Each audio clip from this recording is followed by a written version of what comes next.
हिंदी साहित्य के इतिहास के अंतर्गत जब हम आधुनिक काल को देखते हैं और गद्य साहित्य के अंतर्गत प्रवेश करते हैं तो हजारी प्रसाद द्विवेदी एक मील के पत्थर के रूप में अभिव्यक्त नाम हमें नजर आता है। इन्होंने साहित्य जगत में अपना विशिष्ट स्थान न केवल उपन्यासों के माध्यम से बनाया है, वरन इन्होंने निबंध लेखन के विषय में भी अपनी श्रेष्ठता को स्थापित किया है। इन्होंने साहित्यिक विषयों पर आलोचनात्मक निबंध लिखे हैं, गवेषणात्मक और शोधपरक निबंधों का सृजन किया है, वहीं ललित निबंध लिखकर गद्य साहित्य को समृद्ध किया है। कल्पलता में संग्रहित शिरीष के फूल निबंध उनका इसी प्रकार का एक निबंध है जो ललित निबंध की श्रेणी में संग्रहित है। हमारे पाठ्य वस्तु में संग्रहित होने के कारण हम उस पर यहाँ पर विचार करेंगे। उसकी विस्तृत चर्चा करने के पूर्व हम यह जानना अवश्य चाहेंगे कि ललित निबंध किसे कहा जाता है। ललित निबंध किसी विषय को आधार बनाकर लिखे जाते हैं। यह विषय कोई विशिष्ट हो यह आवश्यक नहीं। निबंधकार किसी हल्के फुल्के विषय को उठाता है और बहुत ही वैयक्तिक अनुभूतियों से सजाकर विनोदपूर्ण और सरस शब्दावली के माध्यम को अपनाकर अपनी बात को कहने का प्रयास करता है। निबंध में निबंधकार के व्यक्तित्व की अपनी विशेषताएं पूर्ण रूप से अभिव्यक्ति होती है और उसके माध्यम से निबंधकार कुछ सामयिक प्रश्नों को उठाना चाहता है। जब हम शिरीष के फूल निबंध पर इस दृष्टि से चर्चा करते हैं तो सबसे पहले बात आती है शिरीष का स्वरूप कैसा है। जब बहुत गर्मी पड़ रही होती है और सारे वृक्षों से फूल मुरझा जाते हैं, ऐसे समय में भी यदि कोई वृक्ष फूलों से लदा होता है तो वह वृक्ष होता है शिरीष का वृक्ष। और उसी शिरीष के फूल के विषय में कवि आलोचक निबंधकार हजारी प्रसाद द्विवेदी अपनी बात को कहना चाहते हैं। उनका कहना है कि जब प्रकृति की समस्त छटा ग्रीष्म के ताप से धूमिल हो जाती है, शिरीष उस समय भी पुष्पित और पल्लवित रहने की जिजीविषा रखता है। ऐसा नहीं है कि और कोई वृक्ष उस समय फलता फूलता नहीं है। कनेर और अमलतास भी उस समय फलते हैं, परंतु इनका फलना फूलना कुछ समय तक ही होता है। कुछ समय बाद इनके फूल झड़ जाते हैं, परंतु शिरीष का फूल वसंत के आगमन से फूलता है और आषाढ़ यहाँ तक कि भादों तक भी अपना सौंदर्य सुरक्षित बनाए रखता है और प्रकृति की छटा को बढ़ाता रहता है। इसलिए द्विवेदी जी का कथन है, यही एकमात्र पुष्प है जो अवधूत की भांति जीवन की अजेयता का मंत्र प्रचारित करता रहता है।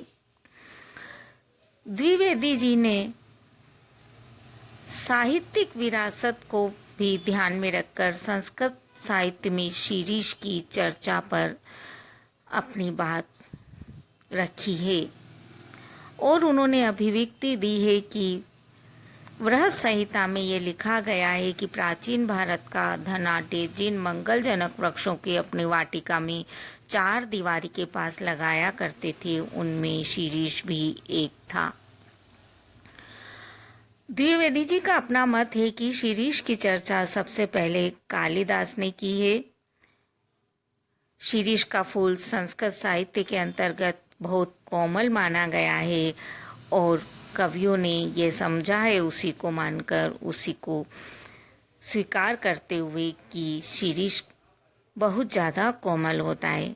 परंतु द्विवेदी जी ने एक बात यहाँ और उठाई है और वह कहते हैं इनका फूल जितना कोमल होता है इनके फल उतने ही मजबूत होते हैं। यहाँ तक कि नए फूल निकल आते हैं परंतु वह अपना स्थान नहीं छोड़ते हैं। इस तरह की बात उन्होंने सामने रखने का प्रयास किया है और उसके माध्यम से उन्होंने राजनेताओं के ऊपर व्यंग किया है और साथ ही उन लोगों के ऊपर भी व्यंग किया है जो समय के व्यतीत हो जाने पर भी समय की मांग को नहीं समझते हैं और अपने अधिकारों को नहीं छोड़ते हैं, नवीन पीढ़ी को अपने अधिकार नहीं देते हैं। तो उनका साफ कहना है कि समय परिवर्तित होता रहता है, नवा अंकुर विकसित होकर युवा बन जाते हैं और उनके हाथों में देश की, समाज की बागडोर आना चाहिए।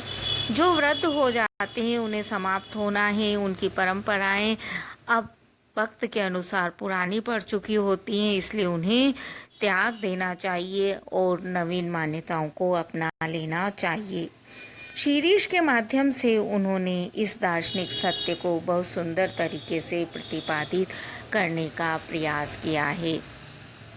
उन्होंने जो पंक्तियां दी है हम उनको थोड़ा देख सकते हैं यहाँ पर। इस प्रकार इस सृष्टि में कठिन प्राणधारा और सर्वव्यापी काल का निरंतर संघर्ष चलता रहता है, क्योंकि परिवर्तन का नियम अडिग है। परिवर्तन होता रहता है, समाज परिवर्तित होता रहता है, समाज में पुरानी मान्यताएं इसीलिए समाप्त होती रहना चाहिए। शीरीष से द्विवेदी जी ने अवधूत की समानता को भी अभिव्यक्त किया है। जैसे अवधूत सुख दुख में पराजय अपराजय की स्थिति में निर्लिप्त होकर जीवन व्यतीत करने में अपना विश्वास रखता है, उसी तरह से द्विवेदी जी का मत है कि जब धरती और आकाश ग्रीष्म के प्रचंड ताप में जलते रहते हैं तो यह शीरीष पृथ्वी के रसातल से अपना जीवन रस खींचता रहता है और वह अपनी धुन में मग्न रहता है। इसी प्रसंग में आचार्य जी कबीरदास का उल्लेख भी करते हैं और बहुत कुछ समानता उनकी यहाँ पर प्रस्तुत करते हैं। उनका कहना है, कबीर का निर्भीक एवं स्वतंत्र व्यक्तित्व जीवन के राग विराग से परे था। शीरीष की भांति कबीर भी थे। यहाँ पर यदि देखा जाए तो एक बात और स्पष्ट होती है कि अवधूत नाथपंथी सिद्धांतों को माना जाता है और जो संसार के बाह्य आचरण से परे होता है और इसीलिए अपनी चेतना को उधरगामी बनाए रखना चाहता है। इसी प्रसंग में उन्होंने कबीर के साथ साथ कालिदास को भी गूंथ दिया है और वह कहते हैं कि कालिदास भी अनासक्त योगी थे, इसीलिए उनके उन्मुक्त हृदय से मेघदूत जैसे काव्य की रचना हुई थी।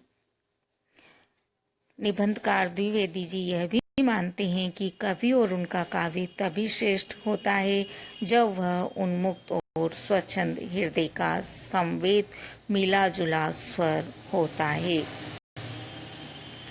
इसलिए वह मानते हैं कि कवि के लिए उन्मुक्त और स्वच्छंदता बहुत आवश्यक है।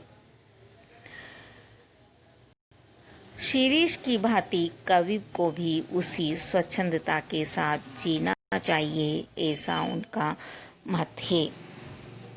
उन्होंने अनासक्त योगी के रूप में कालिदास का यहाँ पर वर्णन किया है और इसी प्रसंग में उन्होंने अभिज्ञान शाकुंतल में कालिदास के बाह्य सौंदर्य का चित्रण करते हुए दुष्यंत की मनस्थिति का उल्लेख किया है। और उसी प्रसंग में उन्होंने कहा है कि जब शकुंतला का चित्र दुष्यंत बना रहे थे तो वह अपने चित्र से संतुष्ट नहीं थे। उन्हें लग रहा था जैसे कहीं कुछ रह गया है, कुछ छूट गया है और उन्हें कुछ देर बाद ये चीज़ समझ में आती है कि शकुंतला के कानों में शीरीष का फूल देना वह भूल गए हैं। इस तरह से कालिदास के माध्यम से द्विवेदी जी कहना चाहते हैं कि कालिदास सौंदर्य के बाह्य पक्ष को भेद कर उसके आंतरिक पक्ष से अधिक अभिभूत होने की क्षमता रखते थे, क्योंकि वे निरपेक्ष दृष्टि रखते थे। इसी तरह से वे चाहते हैं कि जो निबंधकार है उसकी दृष्टि भी निरपेक्ष होना चाहिए। आधुनिक छायावादी कवियों में वे सुमित्रानंदन पंत को महत्व देते हैं। बंगला कवि रविन्द्रनाथ टैगोर को भी वह इसी श्रेणी का कवि मानते हैं। उन्होंने रविन्द्रनाथ की पंक्तियों को भी यहाँ पर रखा है और उनके विचारों को अभिव्यक्ति देते हुए द्विवेदी जी का कथन है कि प्रकृति या कलाकृति में सौंदर्य की पराकाष्ठा होती है, परंतु वह अंतिम सौंदर्य नहीं होता। अंतिम सौंदर्य व्यक्ति की सीमा से बाहर होता है। इसी प्रकार फूल या पेड़ अपने आप में सौंदर्य की अंतिम सीमा नहीं है, वरन वह प्रकृति के अनंत सौंदर्य की ओर संकेत करने वाला एकमात्र सूत्र है। प्रकृति का सौंदर्य ऐसी ही असंख्य वस्तुओं में बिखरा पड़ा है, अतः सौंदर्य के मार्ग पर चलते रहना चाहिए। वह एक तरह से यहाँ सौंदर्य को परिभाषित कर रहे हैं और कह रहे हैं सौंदर्य का अंतिम रूप कुछ नहीं होता।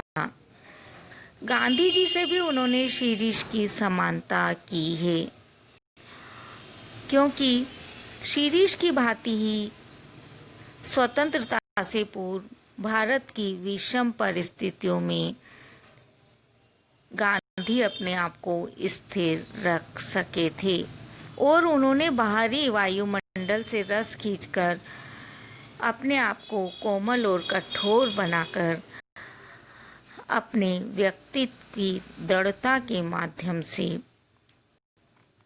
कार्य किया था।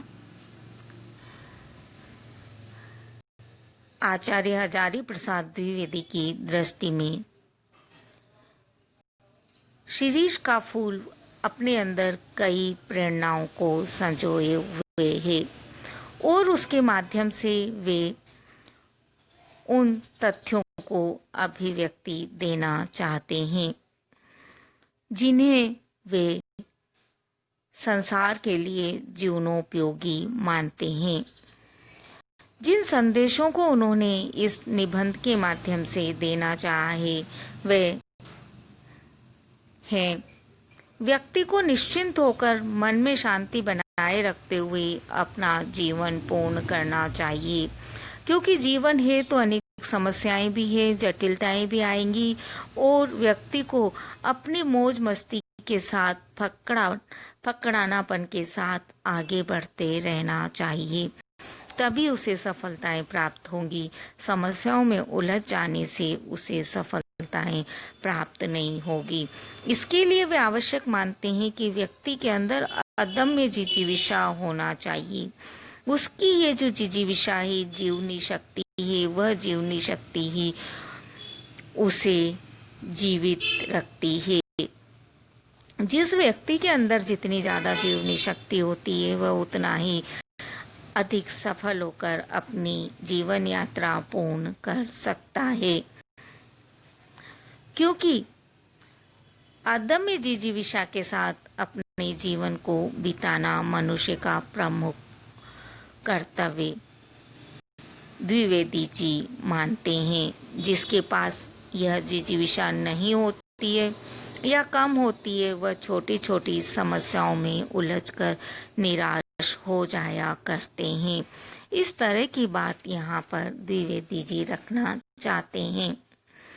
उनका संदेश यह भी है कि व्यक्ति को अपनी परिस्थितियों से पूर्ण रूप से परिचित होना चाहिए और इस बात को हमेशा ध्यान रखना चाहिए कि नवीन और पुरानी पीढ़ी के मध्य संघर्ष की अवस्था न आए।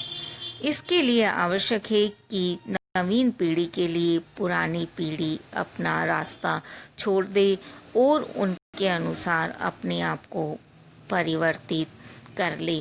उस नवीन पीढ़ी को वो प्रोत्साहित करे और प्रोत्साहित करके उन्हें आगे बढ़ने का अवसर प्रदान करे।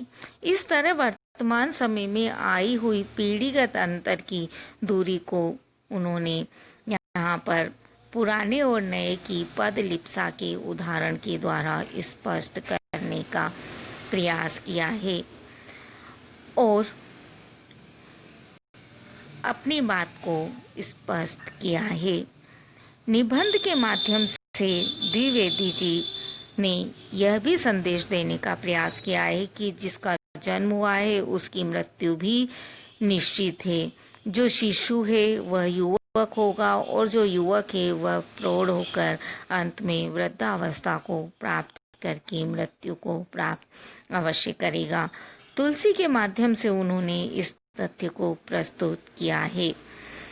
आचार्य हजारी प्रसाद द्विवेदी यहाँ पर व्यक्ति को अनासक्त भाव से अवधूत की भांति जीवन व्यतीत करने का संदेश देना चाहते हैं। हमने देखा है कि उन्होंने कबीर को इस श्रेणी में रखा है और उनका कथन है, शीरीष के फूल फड़काना मस्ती से ही उपजे लगते हैं। जो मेघदूत का काव्य उसी प्रकार के अनासक्त अनाविल उन्मुक्त हृदय में उमड़ सकता है। जो कवि अनासक्त नहीं रह सका, जो फक्कड़ नहीं बन सका, जो किराए का लेखा जोखा मिलाने में ही उलझ गया, वह भी क्या कवि है। इस तरह से उन्होंने अनासक्ति और फक्कड़ानापन को जीवन की अनिवार्य आवश्यकताओं के रूप में अभिव्यक्ति देने का प्रयास किया है। उन्होंने शीरीष के फूल के माध्यम से यह भी कहा है कि व्यक्ति को बाहर से कोमल होना चाहिए परंतु अंदर से दृढ़, जिजीविषायुक्त और निर्भीक होना चाहिए, तभी वह अपने आप को सुरक्षित रख सकता है। इस तरह से बात को आगे बढ़ाते हुए द्विवेदी जी ने यह भी संदेश दिया है कि काल देवता किसी को क्षमा नहीं करता। जीवन यात्रा चलती रहती है अपने ढंग से और काल अपने अनुसार कार्य व्यतीत करता रहता है। जो व्यक्ति ये समझता है कि वह जो कर रहा है वह ही सही है, काल देवता की आवाज़ वह नहीं सुनता है, तो वह अपने आप को गलत धारणा से युक्त बनाए हुए रहता है। उन्हीं के शब्दों में हम अपनी बात को समाप्त करना चाहेंगे। सुनता कौन है, महाकाल देवता सपासप कोड़े चला रहे हैं, जीर्ण और दुर्बल झड़ रहे हैं, जिनमें प्राण कण थोड़ा भी उधरमुखी है वे टिक जाते हैं। दुरंत प्राणधारा और सर्वव्यापक कालाग्नि का संघर्ष निरंतर चल रहा है। मूर्ख समझते हैं कि जहाँ बने हैं वहीं देर तक बने रहें तो काल देवता की आग बचा जाएंगे। भोले हैं वे, हिलते डुलते रहो, स्थान बदलते रहो, आगे की ओर मुंह किए रहो तो कोड़े की मार से बच भी सकते हो, जमे की मरे। इस तरह से समय परिवर्तनशील है।